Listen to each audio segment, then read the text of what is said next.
सारे कैलाश बार बार कर लोगे और किन्नौर कैलाश एक ही बार कर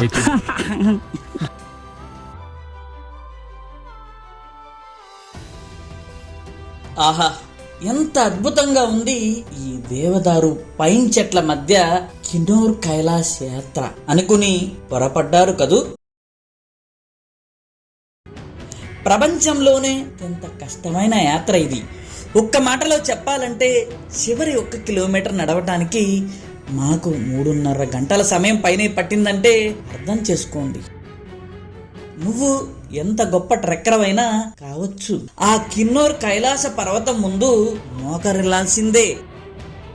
కానీ చాలా టఫ్, మామూలు హార్ట్ కాదు. చూడండి, ఆది కైలాసకి కానీ లేకపోతే మానవ్ సరోవర్ దగ్గర ఉన్న కైలాస్ కానీ గుంపులు వెళ్తారు కదా, ఎందుకంటే అవి తేలిక. ఇది దారంటూ లేని కొండలను తలపించే పెద్ద పెద్ద బండరాళ్ల మయం. వేల అడుగుల ఎత్తులో ఒక ప్రక్క ఆక్సిజన్ అందక విలవిలలాడతాం, మరో ప్రక్క బండరాళ్ల మధ్య అగాధాలు ఎప్పుడు మనల్ని మింగుదామా అని ఎదురు చూస్తూ ఉంటాయి. సన్నని అంచు మీద ఉన్నాం మనం. ఇక్కడ ఒక తప్పు చేస్తే చాలు, ఒక రాంగ్ స్టెప్ వేసినా చాలు మన యాత్ర ముగియటానికి, అదే విధంగా మన జీవితం ముగియటానికి కూడా. ఇదే పార్వతీకుండ్. ఇక్కడ పార్వతీమాత శివుని పెళ్ళడానికి తపస్సు చేసింది. ఇక్కడ రాళ్ల మీద పాకుతూ ముందుకు వెళ్ళటం ఒక కష్టమైతే, కొన్ని చోట్ల ఆ రాళ్ల సందుల్లో దూరి మరీ వెళ్ళవలసి ఉంటుంది. ఎక్కడ ఇరుక్కుపోతామా అన్న భయం. సరిగ్గా మనిషి కూడా పట్టనంత ఇరుకుగా ఉంటాయి ఆ రాళ్ల మధ్య సందులు.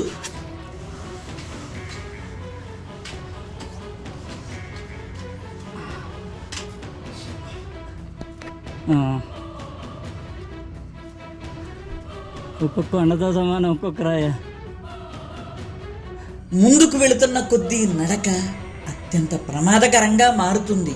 ఎంతో మంది శారీరక మానసిక కష్టాలను తట్టుకోలేక నిరాశతో వెనుతిరుగుతుంటారు.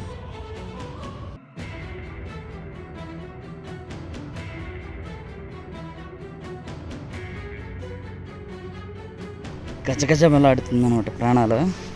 ఎందుకంటే 70 degreesలో డౌన్గా ఉంది. ఇది మట్టి బురద కలిసి ఉంది, తడిసింది మంచుకి. ఇది అదేనమాట భయం, ఎక్కడ కాలు జారుద్దాం అని గజగజ వణిగిపోతున్నాను నేనైతే. ఇక్కడ నిమిషానికి మారే వాతావరణ పరిస్థితులు యాత్రికులను బెంబేలెత్తిస్తాయి. ఇక్కడికి వచ్చేవారందరూ అనుభవం ఉన్న ట్రెక్కర్సే అయినా 100లో కేవలం 30 మందికి మాత్రమే ఆ కైలాసనాథుడు దర్శనమిస్తాడు. అందుకే రోజుకి కేవలం 144 మందిని మాత్రమే అన్ని రకాల పరీక్షలు చేసి అనుమతినిస్తారు. కిన్నౌర్ కైలాస యాత్ర కేవలం శారీరక బలానికి సంబంధించింది కాదు, మనలోని మానసిక దృఢత్వానికి, భక్తికి ఒక పెద్ద పరీక్ష. ఇక్కడ మంచు వర్షం వెళ్ళే పడుతుంది అనమాట. మొత్తం తడిసిపోతున్నాం మంచుతోనే. పరిస్థితులు ఎంత కఠినంగా ఉన్నా అంటే బిగువున బాధను భరిస్తూ మొక్కవాని దీక్షతో ముందుకు వెళితేనే, ఆ పరమశివుని అనుగ్రహం ఉంటేనే ఎవరైనా ఆ శిఖరాన్ని చేరుకోగలరు. ఎలా వెళ్ళారు? అవతల సైడ్ బ్యాగ్, అక్కడ సైడ్ నుంచి బ్యాగ్ వస్తేనే ఈజీగా వస్తుంది. అటు నుంచి అట్లేరా వచ్చేస్తుంది ఈజీగా. కిన్నౌర్ కైలాసం ముందున్నాము. కొన్ని నిమిషాల్లోనే మనం కిన్నౌర్ కైలాసానికి చేరుకోబోతున్నాము. చూసారా ఎంత వండర్ఫుల్గా ఉందో. అడుగడుగున ప్రమాదాలు, అంతకు మించి అంతు చిక్కని ఆధ్యాత్మిక రహస్యాలు. హిమాలయాల అంచున నడుస్తూ దేవుని చేరుకునే అద్భుత ప్రయాణం ఇదే కిన్నౌర్ కైలాస్ యాత్ర.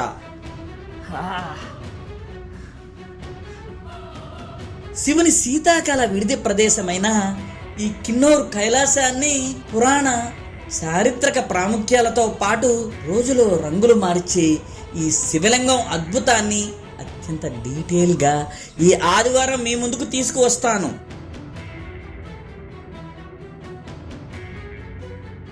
ఈ అనుభవం లేనడితే సచ్చినట్టు ఆడు దిగలేని కూడా దిగలేడు ఎక్కితే పైకి.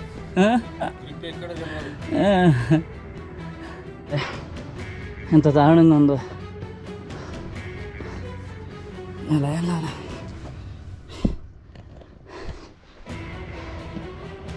కైలాస శిఖరం దగ్గర మధ్యాహ్నం 12 దాటిన తరువాత వాతావరణం చాలా వేగంగా మారిపోతుంది.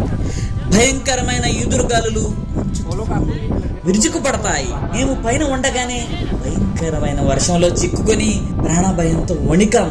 ఇక్కడ వర్షం వచ్చిందంటే చాలు, ల్యాండ్ స్లైడ్ అయ్యి పైనుండి రాళ్ల వర్షం కురుస్తుంది. చూసారా, క్లైమేట్ చాలా చేంజ్ అయిపోతుంది అనమాట.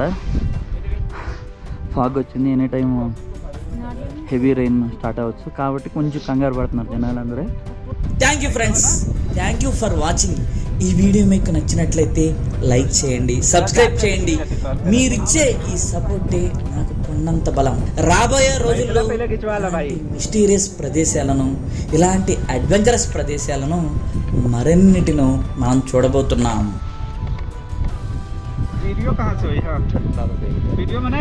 ఇది ఒక హారబుల్ జర్నీ అనమాట. 22 గంటల 14 కిలోమీటర్ల హారబుల్ జర్నీ. ఫుల్ అడ్వెంచరస్గా ఉంటుంది.